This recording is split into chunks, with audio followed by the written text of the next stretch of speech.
पुत्र शंकर ने स्नेहमयी जननी के करुण कंठ विनिसृत शब्दों को सुनकर आंखों में जल भरते हुए हाथ जोड़कर कहा कि मां, आज्ञा करो, इस अधम संतान को किस प्रतिज्ञा पाश में आबद्ध करना चाहती हो।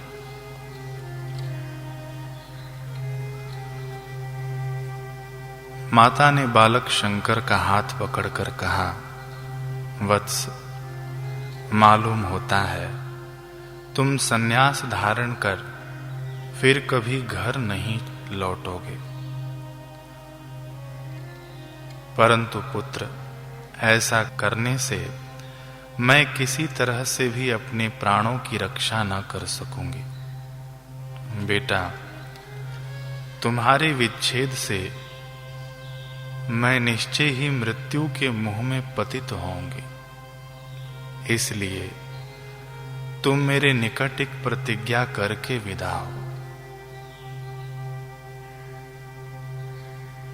तब शंकर ने कहा, कहो माता, क्या आज्ञा है।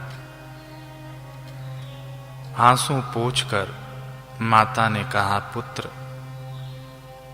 वर्ष में एक बार यहां आकर मुझे दर्शन देना होगा। वर्ष में एक बार तुम्हारे मुख को देख लेने से ही मुझे बहुत धैर्य प्राप्त होगा, नहीं तो तुम्हारे विच्छेद और अदर्शन से मैं प्राण न रख सकूंगी। माता की बात सुनकर शंकर नीरव शांत रह गए, कुछ बोल न सके। माता की बात का सहसा उत्तर न दे सके। वे सोचने लगे कि सन्यास ग्रहण करने पर फिर लौट कर आना तो असंभव और धर्म विरुद्ध है, परंतु यदि जननी की इस अंतिम बात को स्वीकार न किया गया तो निश्चय ही वह अधिक दिन तक जीवन धारण न कर सकेगी। ऐसी अवस्था में फिर उपाय क्या है। अंत में पुत्र शंकर ने मातृ आज्ञा को शिरोधार्य किया। वर्ष में एक बार आकर मातृ दर्शन करूंगा। शंकर ने जननी के निकट इसकी प्रतिज्ञा की। अब घर छोड़कर जाने का समय उपस्थित हुआ। माता और पुत्र दोनों का स्नेह समुद्र उमड़ पड़ा। आखिरी बार लिपटे हैं एक दूसरे से। बहुत चेष्टा और प्रयत्न करके शंकर ने स्वयं को संभाला।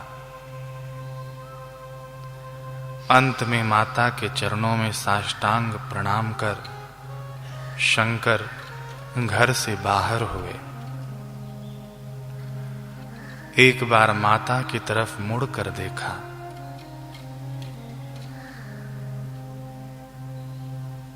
माता भूमि पर लोट लोट कर रोने लगी।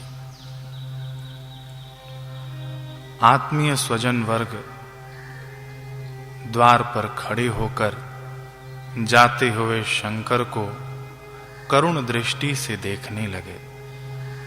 जब तक शंकर उनकी दृष्टि से ओझल न हो गए तब तक बराबर देखते रहे। इसके बाद रोती हुई शंकर जननी को नाना प्रकार से सांत्वना देने लगे।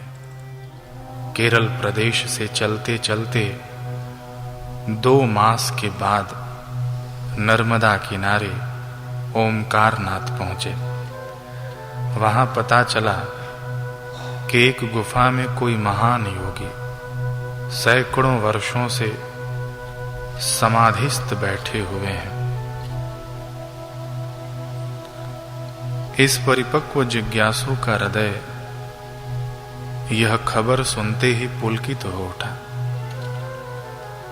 गुरु के लिए इस बालक की तीव्र जिज्ञासा जानकर वहां के वृद्ध सन्यासियों ने कहा, कि हे बालक, तुम धन्य हो जो अल्प आयु में ही तुम्हें वैराग्य उत्पन्न हुआ है। धन्य है तुम्हारी तितिक्षा और धन्य है तुम्हारी गुरु के लिए तड़प। यहाँ पर महान योगी श्रीमान गोविंद पादाचार्य जी बैठे हैं। इस गुफा में समाधिस्थ हैं। कब से बैठे हैं यह कोई नहीं जानता।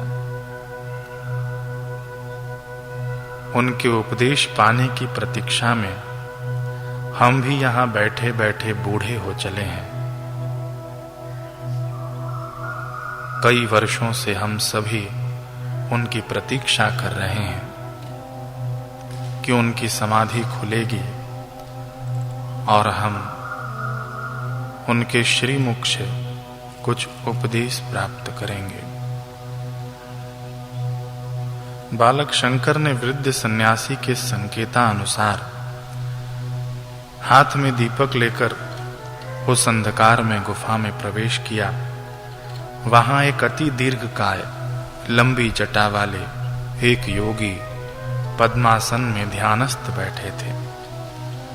उनकी त्वचा सूख चुकी थी, देह कंकाल मात्र अवशेष रही थी, फिर भी ज्योतिर्मय थी।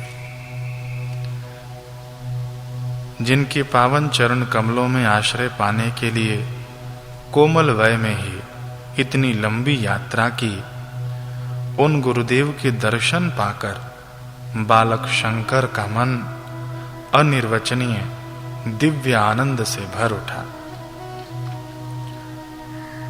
अष्ट सात्विक भाव उभर आए।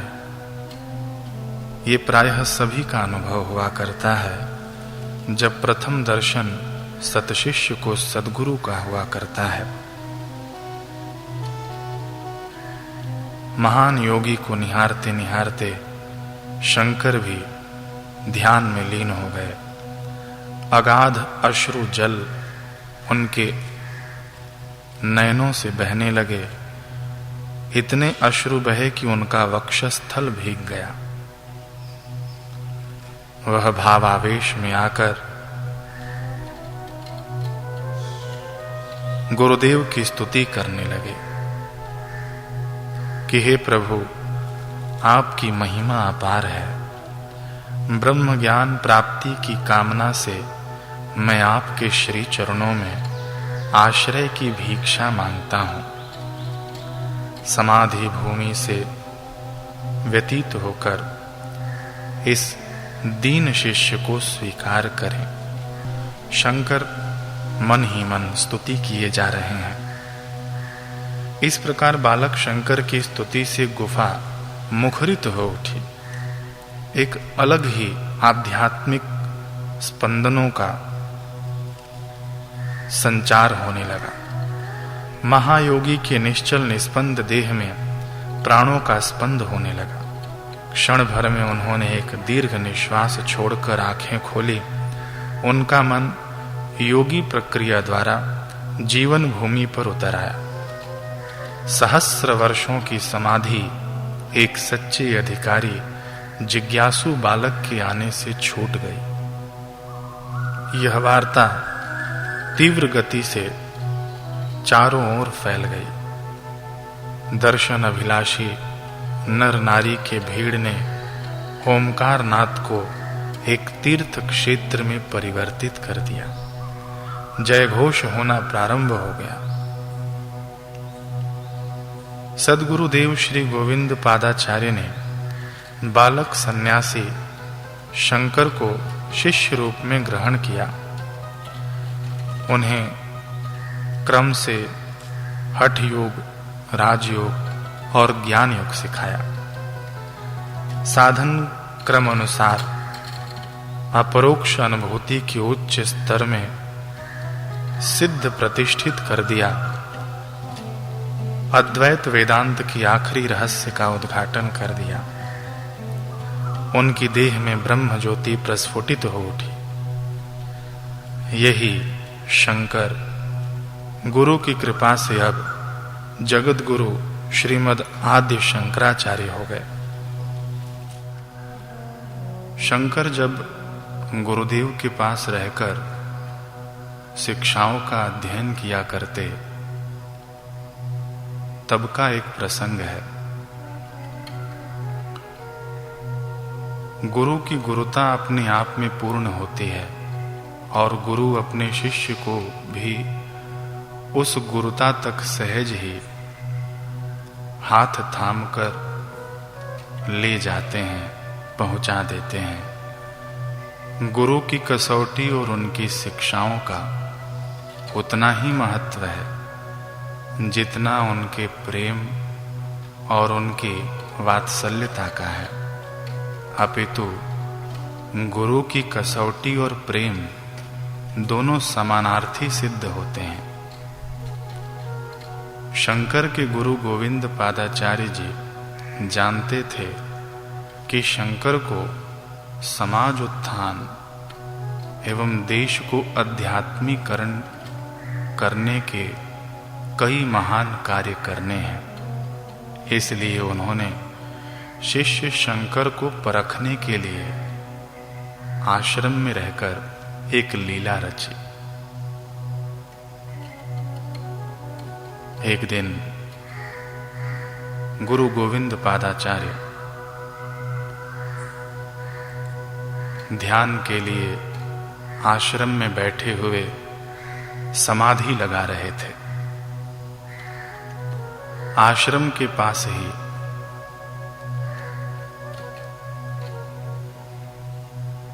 वेगवती नदी थी। बड़ा ही सुंदर दृश्य था आश्रम का। नदी के कलकल निनाद से आश्रम मुखरित हो रहा था। आचार्य गोविंदपाद बड़ी देर तक एकाग्रता और मनः स्थिरता के लिए चेष्टा करते रहे, परंतु नदी के कलकल निनाद से उनके मन को स्थिरता नहीं प्राप्त हो रही थी।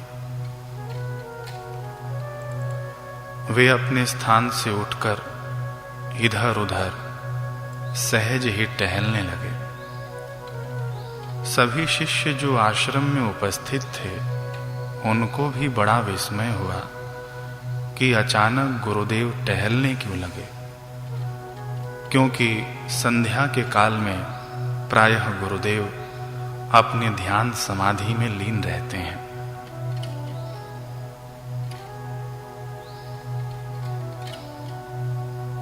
शिष्यों का कौतूहल देखकर गोविंद पादाचार्य जी ने स्वयं ही रहस्य उद्घाटित करते हुए कहा कि मैं तो नितांत अरण्य में या तो नीरव गुफा में ही भला था, मुझे यहाँ अनुकूल नहीं पड़ता है।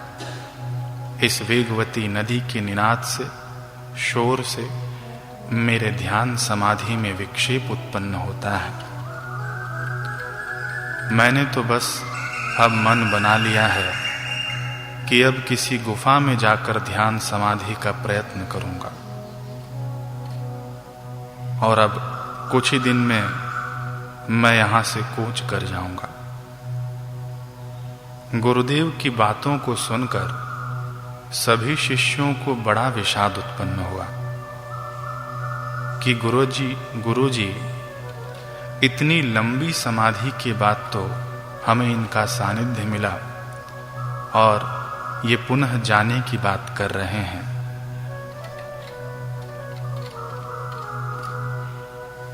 अपनी बात पूरी करके आचार्य गोविंदपाद अपने आसन पर जा बैठे। गुरुदेव की उद्विग्नता को देखकर शंकर नदी पर क्रुद्ध हो उठे। वे मन ही मन स्थिर होकर इस शुद्र नदी की उन्मत्ता पर विचार करने लगे।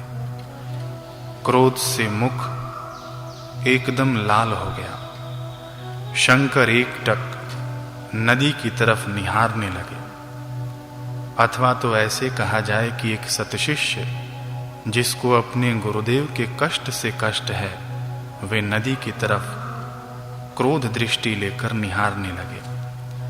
नेत्रों से क्रोध के मारे अग्नि स्फुलिंग से बाहर बहने लगे, परंतु नदी का कलकल निनाद किसी प्रकार से भी बंद न हुआ, मानो नदी भी कह रही हो कि तुम अपने क्रोध से मेरा क्या बिगाड़ लोगे। अब शंकर अपने स्थान पर और स्थिर न रह सके और क्रोध के आवेश में आकर उच्च कंठ से बोले, मैं निश्चय ही इस दुर्वृत्या नदी के उद्गम प्राबल्य को तिरोहित करूंगा। इसके प्रचंड प्रवाह से गुरुदेव को कष्ट हो रहा है। इस क्षुद्र तुच्छ नदी का इतना अहंकार कि मेरे गुरुदेव को कष्ट पहुंचाए। इस प्रकार से कहते हुए शंकर एक हाथ में पात्र लेकर आश्रम से बाहर की ओर चल पड़े। वही आंखों में क्रोध और लाल चेहरा बड़ी तीव्रता से नदी की ओर बढ़ने लगे। नदी तट पर जाके उन्होंने उस पात्र में पानी भरा और कहा, जब तक इस पात्र के जल को मैं पुनः नदी में न फेंक दूं, तब तक हे दुर्विनीत नदी, तब तक तू नीरव और निस्तब्ध रह। शिष्य के रहते यदि गुरुदेव को किसी भी प्रकार का कष्ट हो तो वह शिष्य महाहतभाग्य है। तेरे कारण मेरे गुरुदेव को कष्ट है, इसलिए अब तू नीरव और निस्तब्ध रह। कैसी आश्चर्य घटना थी, कैसा अद्भुत दैव बल था। शंकर की गुरु भक्ति के प्रभाव से, गुरु में एक निष्ठा के प्रभाव से भांड सलील के संरक्षित होते ही नदी का कलकल निनाद और उद्दाम गति भंगी स्तब्ध हो गई। जैसे कोई दासी प्रभु की आज्ञा पाकर खड़ी हो जाती हो, उसी प्रकार से शंकर का क्रोध रव सुनकर नदी नीरव हो गई। इधर आश्रम में एक बार फिर से शांति का राज्य स्थापित हो गया।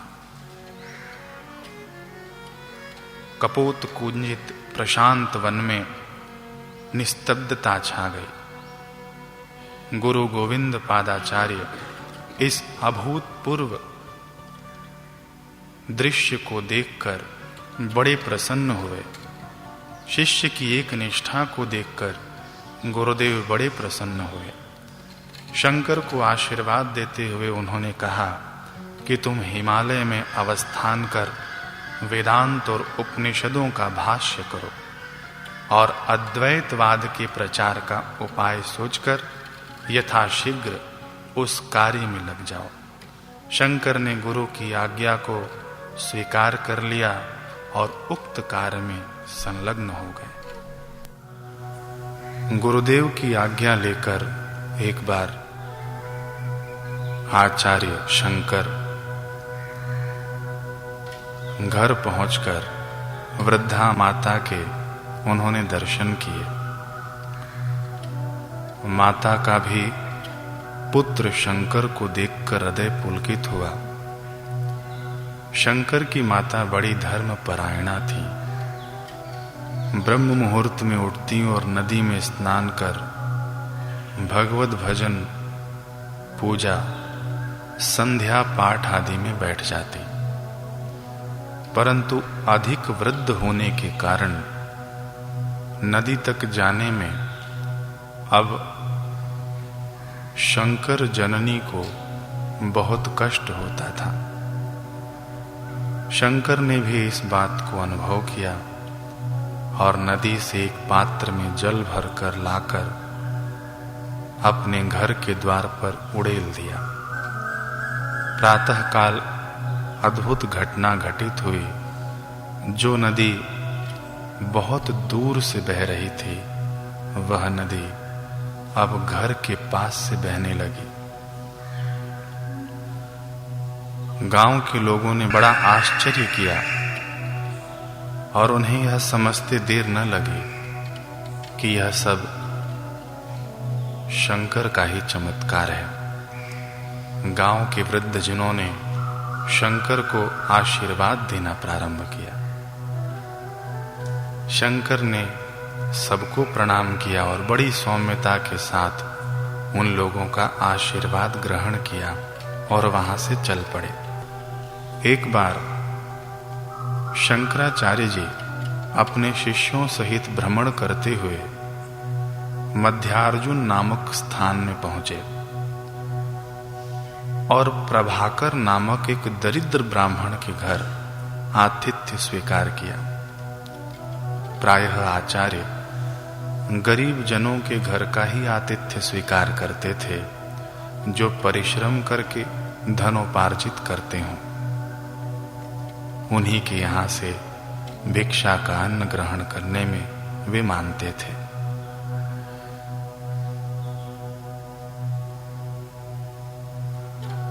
उस ग्राम में ब्राह्मण प्रभाकर बड़ा निष्ठावान विद्वान और वेदविद पंडित थे, परंतु बड़े दरिद्र थे धन से। प्रभाकर ने शंकराचार्य को महात्मा सन्यासी समझकर बड़ी श्रद्धा से उनका स्वागत और आतिथ्य किया।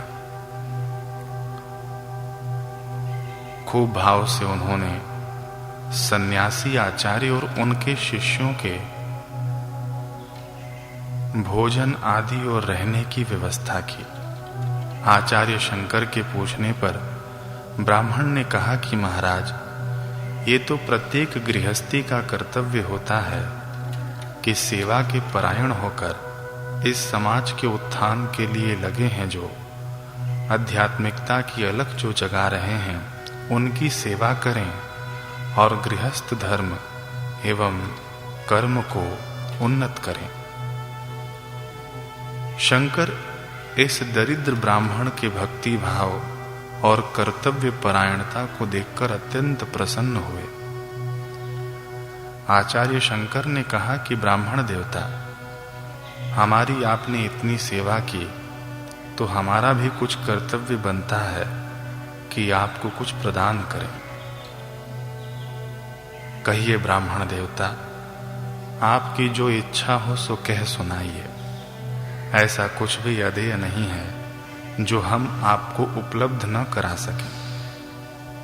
संकोच रहित होकर कहिए। प्रभाकर पंडित का एक पुत्र था, परंतु वह पुत्र उनका नितांत जड़ था, गूंगा था और मूर्ख था। प्रभाकर ब्राह्मण ने अपनी विद्या बल से आचार्य शंकर को समझ लिया था और उन्होंने आचार्य शंकर की महिमा को जान लिया था। उन्होंने प्रार्थना की कि भगवान, मेरे इस पुत्र की जड़ता दूर कर दीजिए। मेरा यह पुत्र न जाने अपने किस कर्मों की गति को भोग रहा है। सुना है संत जब प्रसन्न होते हैं